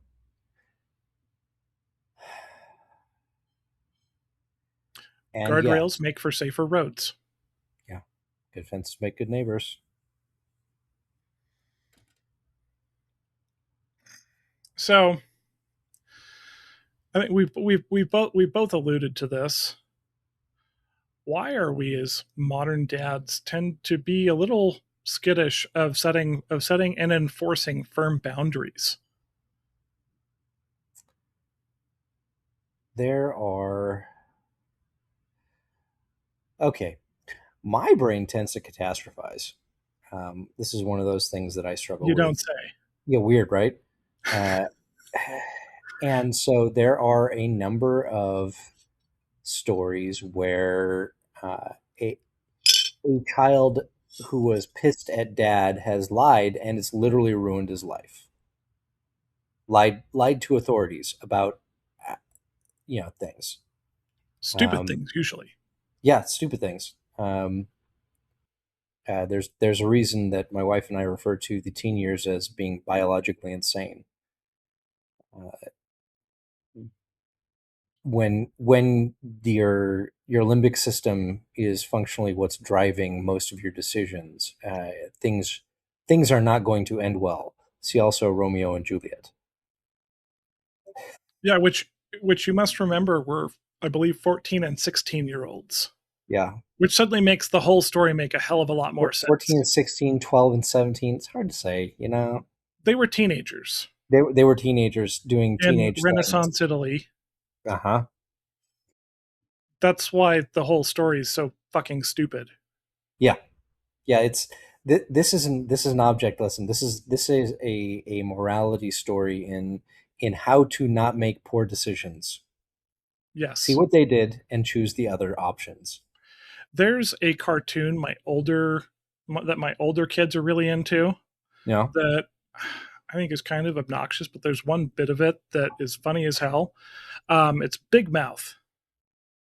I don't know if you're Okay. familiar with it, but all the teenagers in this story have what was kind of like an imaginary friend, but Okay. it's their hormone monster, which is their hormone monster is a literal monster that they see and have conversations with, which is basically just id personified of every emotional and hormonal driven impulse you must do. They play the role of the devil on the shoulder, Sure. and as much as the rest of it is kind of obnoxious to me and I hate the animation, Yeah. that bit is so right and just funny as hell, because that is basically what every teenager has. Is they have their id sitting on their shoulder telling them to do everything that their hormones signal that they should do. Oh, absolutely. I was like, that is scarily accurate how that's portrayed. But the hormone monster is on their shoulder, constantly whispering in their ear, and that's why they do such stupid shit all the time. Oh yeah. Yeah. It's crap. My wife was very close to finishing her degree program via the tuition assistance program, via online, taking online classes, etc. But she completed her developmental psych minor a few years ago and shared a lot of her research and the papers. And I read through a lot of most of her papers and dug into a bunch of the studies, and it's fascinating how bad teenagers are at making rational decisions, Yeah, because because the parts of their brains don't exist yet. yeah, it's true. Yeah. Which can make setting boundaries with them especially hard, because you think something through. This is rational. This makes sense. It's internally consistent. Yep. And they go, "That's so unfair." Yeah. And you go, Um, "What? How in the excuse the ever living fuck out of me? But how is this or unfair?" or you say something and they overreact. We're seeing that with our oldest, and it's like, I see that yes, all the time. that's hormones right there. I Yep. It's developing brain shit. I And said one thing, and you extrapolated seven catastrophic things from this, and it turned into a 3 day long shitstorm.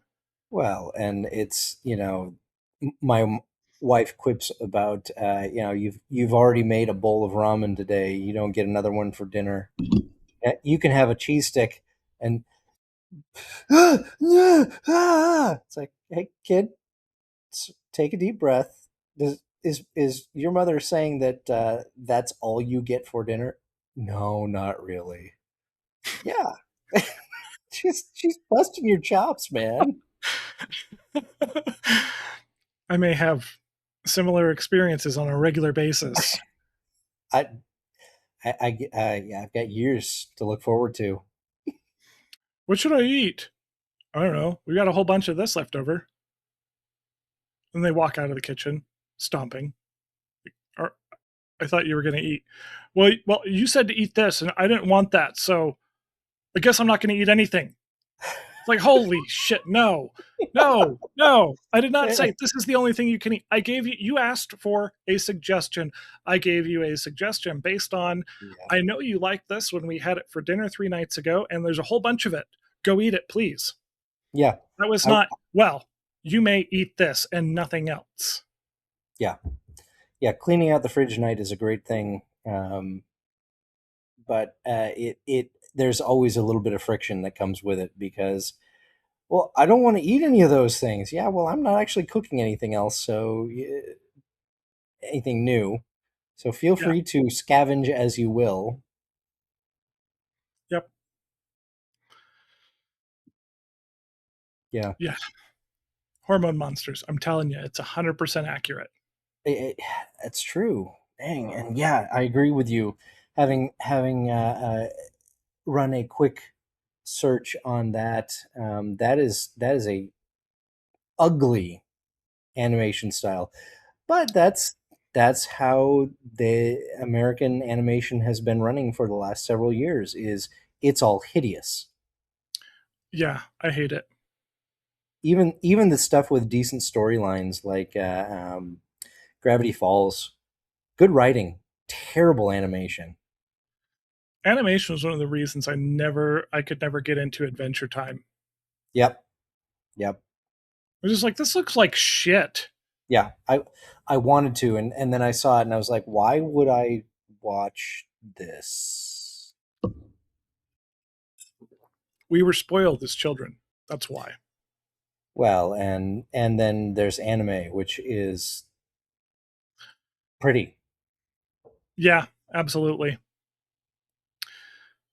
So there's lots of reasons that it can be difficult to set those firm boundaries, and sometimes just because you don't want to be an asshole.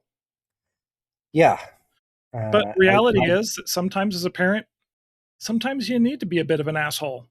oh, absolutely. One of the things I've told my kids is, hey, I want to do cool stuff with you, but every time you make a poor decision, I don't get to do those because I can't reward poor behavior. Yeah, and that's one of the biggest things that giant summary of a whole bunch of therapy and other stuff is don't reward shit behavior, Yeah. which sometimes means taking away things that you were looking forward to as a parent. Yep. But it's, hey guys, we did not meet the conditions to be able to do this because we said these things have to be done first, and they have not been accomplished. Therefore, we cannot do the thing that we said we would do if we got this accomplished in the designated timeline. Yeah. And sometimes as adults we get used to kind of being able to do what we want, and it's actually denying ourselves that is the I was looking forward to doing this with the kids. Right. But you have to follow through because weak boundaries make us better or worse fathers, Dave. Invariably, they're going to make us worse fathers. They're going Yep. to end up damaging your relationships with your children. Maybe not now, but give it a few years. Yeah, it's some of that internal strength stuff of we've got to be true to our word, Yeah. and we have to hold to the expectations that we set, because how else are they going to learn to follow through Yeah. if we don't teach them? And that is by example and by how we set things up for them, which is gonna dovetail into next week's discussion on program design and perverse incentives, Yeah. which is, as everybody knows, one of my hobby horses of Um, learn to incentivize the behavior that you want, not the behavior that you think you're incentivizing. yep. Don't subsidize behaviors you don't want to see, and learn how to predict the behaviors you do want. Yeah.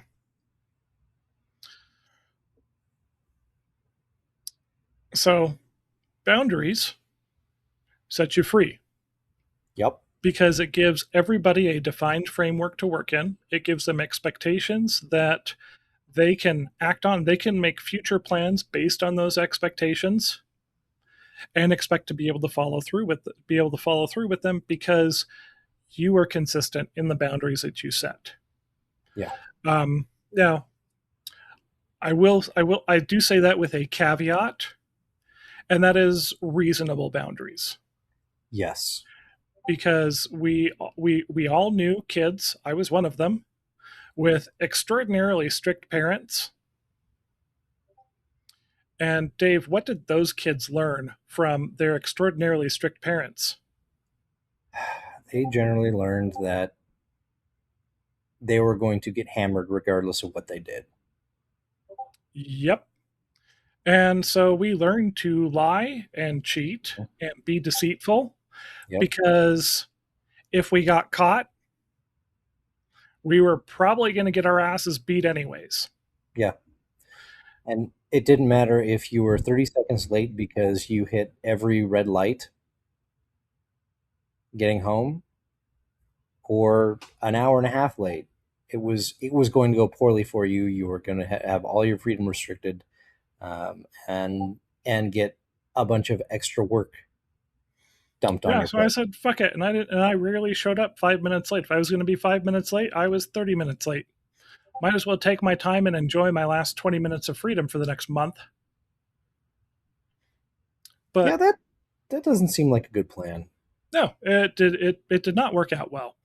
Um, my parents would still be amazed to find out some of the things I managed to get away with.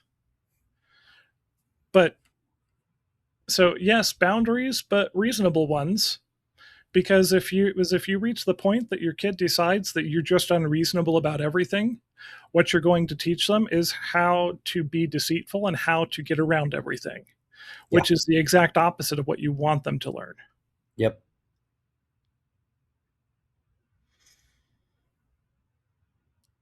So you can't just be the strictest parents on the block because, I mean, like I've said before, every teenager I know who has parents who are super strict and monitor all of their social media has a secret phone and secret social media accounts.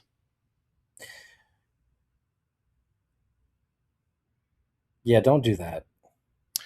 I would rather have the opportunity to talk to them about some of the toxic trends that are going around online and how Mm-hmm. stupid people are and how damaging that mindset can be to you than Yep. to have them seeing it in an environment where they cannot talk about it Yeah. because they're going to get their asses hammered if I find out that they've been able to see anything on TikTok.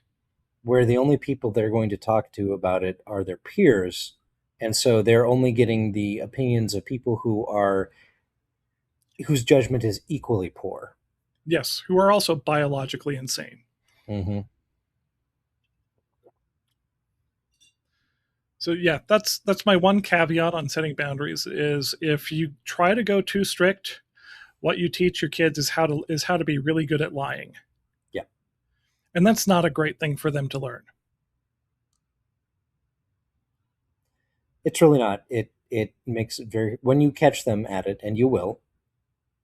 That's one of the things that we've emphasized with ours is that you cannot keep lies up constantly.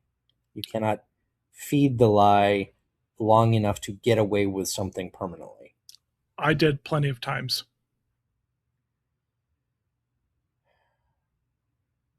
Yeah.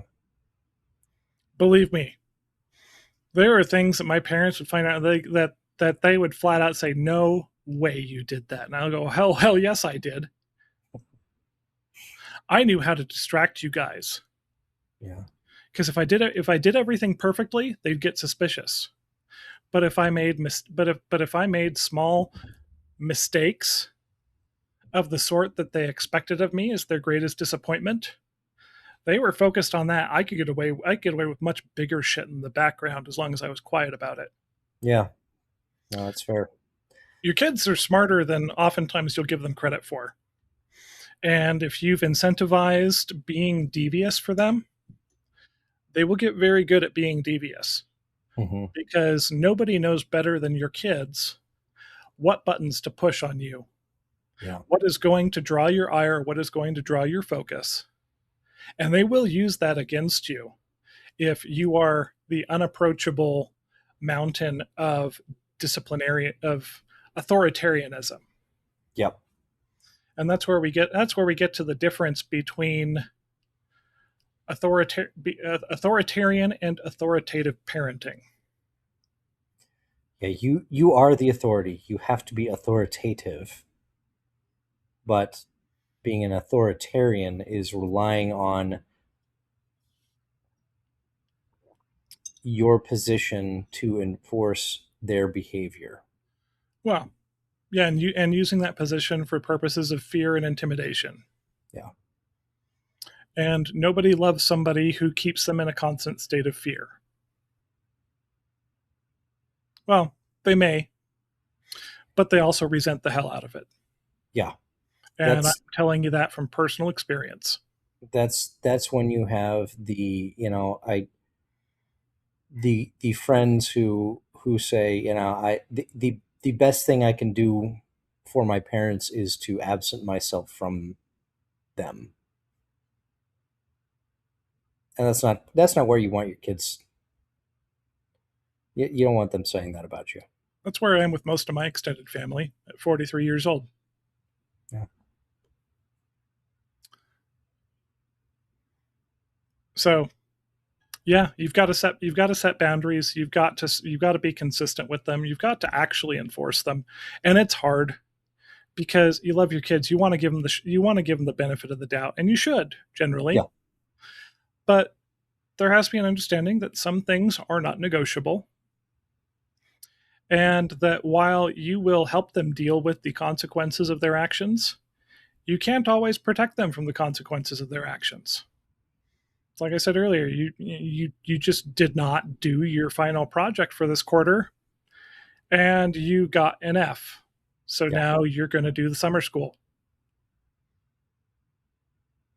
You can't insulate, which, you know what, I will help you to succeed in the summer school class. But I'm not going to go in and argue with your teacher to let you turn in your work after the semester's ended. Yeah. There are plenty of parents who will.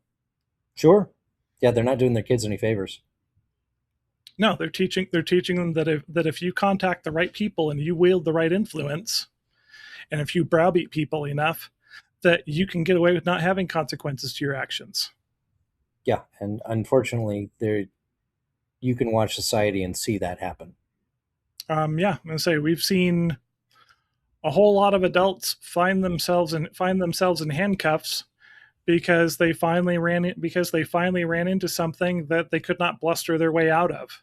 Yeah, and we have seen people who have made criminal decisions not really suffer for them. Yep. And it's to the detriment of themselves and of society in general. Yeah. It becomes a question of balance. And striking that balance, honestly, I struggle with it every day. Oh, yeah. Sometimes I'm a little too hard, sometimes I'm a little too soft, and trying to find that balance. But the biggest thing I can tell you is when you make a mistake with it, you own up to it. I mean, sometimes you have to tell your kids, hey, you know what? I'm sorry, I did not handle that well. Or, you know what? You're right, that wasn't fair. Yeah. And, or when you set a boundary and the kid says, well, I disagree with that because, you have to be willing to hear some honest feedback if you want to be able to have honest communication. If you want to Yeah. be able to give your kids feedback that is sometimes critical of their decisions or actions, you have to be able to accept that from them, because that Yep. relationship has to be reciprocal, or else it's just somebody talking down to somebody else, and that's never received well. Yeah. One of the things I love to say to our kids is, well, do you disagree with that? Well, then let's talk about that. It doesn't always mean I'm going to change my mind. Right. It may Sometimes it not, does.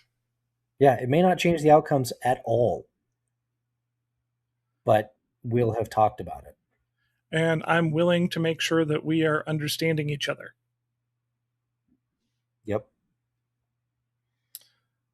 So that's where that discussion takes us, is boundaries actually create freedom, especially, and they only work if we can be consistent with them and we can enforce the consequence. The old leadership adage of never make an order you know won't be followed.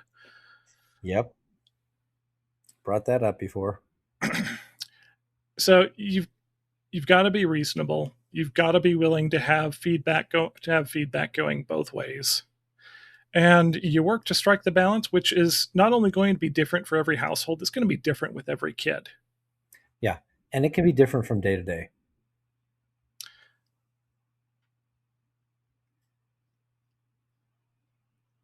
Day to day is not the best schedule for changes, because we're really going for consistency. Yeah, one of the issues that we've found with being consistent is our lives have been just chaotic lately. True. And so we For the have to last ask year, our kids to be flexible a lot more than I want to. I and yeah, it concerns me, and I imagine we're going to start seeing fallout related to it. yeah, at some point, um, I would look at getting your oldest into therapy. Just some of the things I've seen and heard over the last year or two. I go, he would probably benefit from that. Hmm. And every one of my kids is in therapy right now. Yep. Some people would say I should be ashamed to admit that. I don't know. They've had some stuff that it's worth talking to somebody who's not their parents about, or their peers. Yeah, Somebody who that's can a big one. Because guide not them. all of this is stuff. Because in some cases it's related. It's related to bad decisions I made. Yeah. I would say in the majority of cases it's not related to that, but there's some elements that are related to things I said and did Mm. that I have worked on and am still working on. And in some cases, it is related to other circumstances that were outside of my control. But giving them somebody who is not emotionally invested in the situation, which you are, of course, Mm-hmm. and Like, which their peers are. Of course, their peers are also biologically insane. yes. I'm going to say that in many cases, kids need an outlet where they can say, my dad is an asshole, Right. without hurting dad's feelings. And then have the opportunity to talk about, well, why do you feel that way? Well, Right. because of this and this and that, because of this and this. And, oh, well, no, my dad's not an asshole. He was just being an asshole in that moment. Yeah. Or actually, I was being an asshole. Therapy is good for that. Yep. And again, solutions are different. Our solutions are different for everybody, but you set boundaries, you try and hold to them, you do the best you can. Yeah. You're going to make mistakes, and that's okay. The whole point of mistakes is to learn from them and do better. So then you go make new and interesting mistakes. It's true. And if you are in that iterative experience of fucking shit up and then going, okay, what, how did this go sideways? Okay, I'm not going to do that again. Then you go out 2 days later and it goes sideways in a different way. And you get to learn from it. Congratulations. You've made progress. Exactly. You've made progress and you are trying, which puts you ahead of, from my observations, 90% of the people raising kids out there. Mm-hmm. Because most of them are not trying to get better. They're just trying to do the same thing every day and wondering why it doesn't work. Yeah. And if you're listening to this show, kudos to you. Yep. I mean, you may not have the best taste in people influencing you, because God knows we're not great at this some days. But you're trying, and you are making an effort. You're making an effort to learn and to do better. And that is really what I expect from even from my employees. What I've expected is that we go out and we try to do a little bit better every day. And if you are successfully doing that, you're in the top 10% of humanity. There you go. Because most people are perfectly, I don't know, not content, but complacent. Yeah. To stagnate. Most people want tomorrow to be more or less like today, and they hope that today is more or less like yesterday. Yeah, that's how TV shows are supposed to go. At the end of the episode, everything goes back to the way it was. Yeah. Kind of unsatisfying for me. One of the reasons I hate TV. Because ultimately nothing ever changes until somebody's character has to get killed off. And even then it doesn't really change. Right. So I think that wraps up this discussion. And as always, guys, please go follow us on the various social medias, excluding TikTok. When you see our content come up, please, like it and share it. Help us be able to reach more people. Eventually, we get to the point that we can run the live stream on Instagram and Facebook in addition to the current 4 outlets. Yep. But we have to hit certain numbers of followers first. And if you guys can do that, that will make it easier for us to continue to do this, which I think we're putting out something valuable. This is, we are very unpolished, and that's by intent. Because Dave and I are not psychologists. We're not child development experts, and we don't play ones on TV. Parenting is messy. It's chaotic as fuck. Yep. And some days, it is really fucking hard. Yeah. And some days you just don't want to do it anymore. Because you feel like you're not doing any better. The kids aren't doing any better. Why are you even trying? And that's what we're here for. If you are out there and you are trying, you're doing well. And when you feel like you suck at everything and like nothing's moving forward, we're right there with you. You are in the majority, to be honest, of people who are invested in parenting. Is a lot of times it feels like you're just banging your head against a wall and not accomplishing anything. And we're here to tell you that you are not alone by a long shot. And we can talk about about how messy it is and how chaotic it is and how we try to, do a little bit better on every iteration. So give us a like, a subscribe, follow. Comment. Yes, comment, please. God, interact with us. I love it when the comment section is something other than bots on Kick and Twitch advertising AI viewers to us. Or this one that came in 5 minutes after we started. Hey, bro, I enjoyed your stream. It was fire. I had some suggestions I want to share with you, but I don't want to spam your chat. Let's chat on Discord. How much you want to bet this guy's selling me something? Oh, yeah. Fuck that guy. No bet. Fuck that bot. we'd love to have interaction with you. Of course, we do also have the Facebook group. Yep. Where is it? That's right. We do have a Facebook group. Unhinged Dads, real talk on raising kids. There Go find go. it on find it on Facebook. Request to enter. We'll let you in, and that is the space for dads to talk about whatever, whether you're doing well or you just feel like shit that day. And of course, all of our content will end up getting shared there. Yep. But, one of our intents long term is to hopefully build a community of other dads who are trying and support each other, which healthier dads make for healthier kids. And whether you are there every day or the court system has pushed you out of your children's lives in some way, kids need their dads.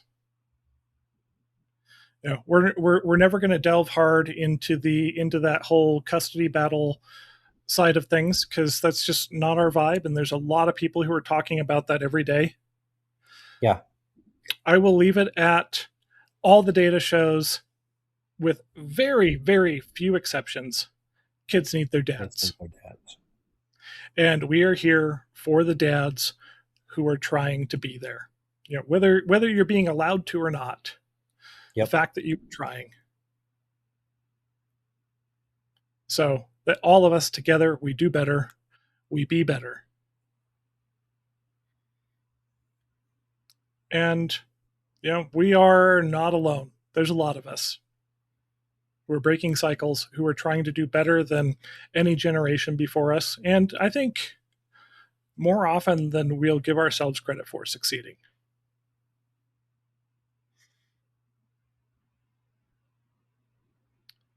So, Dave, your final thoughts.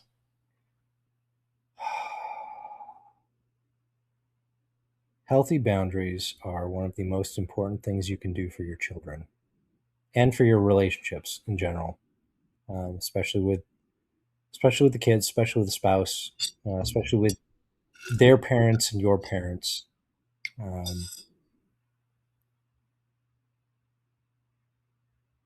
There's really no substitute for it. And it's hard. It's hard, but it's freeing. Yep. So the challenge for everybody listening, whether you're one of the handful of people with us on the live stream or you're picking this up later, pick one thing this week to start setting a clear boundary with your children and discuss it with them. Yeah. And if you're like me and you have trouble setting those, you set one, you hold to it, and then you can add another. You can add another, and that will add more predictableness and reduce anxiety and tension within your daily family life. Yep. So, guys, I'm going to hit the outro, and we're going to close this stream out. Do it. Okay, we'll catch you guys next week. All right, that is it for tonight's episode. Thank you for joining us. Quick reminder, all opinions expressed here are solely those of the individual speakers, hosts, and guests alike, and do not represent the views of any affiliated person, organization, company, sponsor, or other entity. This show is provided for entertainment purposes only. Nothing discussed is professional advice of any kind. Always consult a qualified professional and use your own best judgment before acting on anything we've talked about. Again, thank you for joining us, and we'll catch you on the next episode.